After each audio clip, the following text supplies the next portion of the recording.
Сондықтан біз бәріміз айтайықшы, біз ешкімге дін айтпаймыз. Сен христиан бол деп ешкімге айтпаймыз, ойбай мұсылман бол деп ешкімге айтпаймыз. Бірақ қазақ дейтін халыққа бір нәрсені айтайық.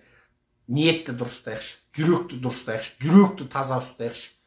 Бәлеқорлықпен, жалақорлықпен емес. Сосын ақиқатшыл болайық, шыншыл болайық. Ақиқатыңнан айырылдың ба?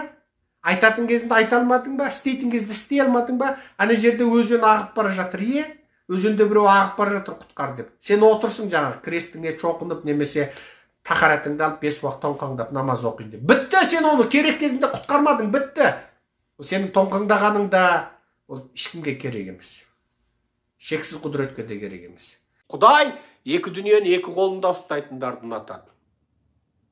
Мына дүние материалдық, физикалық дүние. Бізде айтқанда пәни дүние.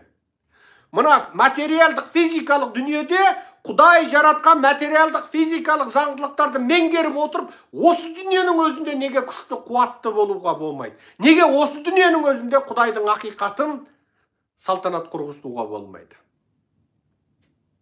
Міне, кім айтты әлсіз болып, қор болып, ұрпағыңды жаудың табанына, езгісіне, қорлығына, мазағына салып қойып, сөйтіп жәннатқа кіресің деп кім айтты?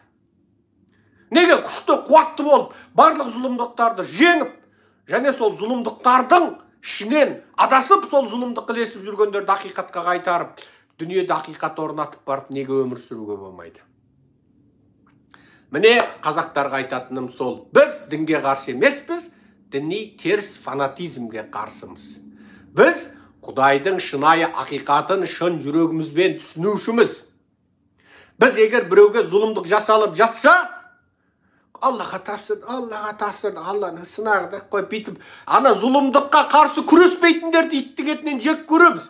Біз біреуге біреу зұлымдық жасап жатса, сол сәтте ойланбастан зұлымдықты қарекетімізбен тосуға тырысушылармыз. Алланың сынағы, Аллаға тапсырды енді. Ана зұлымдық жасап жатқанға үнсіз қарап отырушылар Алланың жаулары. Олар Құдайдың жаулары. Ол біле тұра, шамасы жете тұра, сол қарекетімен зұлымдықты тосатынын біле тұра, соған үнсіз қалу, зұлымдықты көріп, біліп отырып, зұлымдықты тоспау, зұлымдықты жасаушымен бірдей, және зұлымдықты жасаушыдан да арман Құдайдың жауы.